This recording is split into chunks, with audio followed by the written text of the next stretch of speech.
Let's make caramel pudding.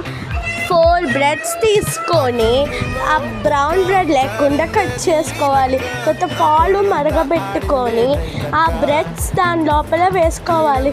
తర్వాత sugar వేసుకొని ఆ పాల్లో కూడా కొంచెం షుగర్ వేసుకోవాలి. షుగర్ దాంట్లో వాటర్ వేసుకొని లిక్విడ్ వచ్చే వరకు అలా చేసుకోవాలి. తర్వాత లిక్విడ్ ఏమొంచి ఆ ఒక బౌల్ కంటైనర్లో వేసి మొత్తం అప్లై చేస్తూ ఉండాలి. డ్రై దాన్ని బట్టి అదే డ్రై అయిపోతుంది, కాకపోతే మీరు అప్లై చేయాలి.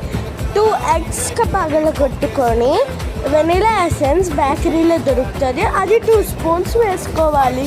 తర్వాత ఆ పాలు దాంట్లోని ఇది వేయాలి, చాలా గట్టి మిక్స్ చేయాలి. ఓకే, డోంట్ ఫర్గెట్ దట్, లేకపోతే పచ్చి వాసన వస్తుంది. ఆ ఎగ్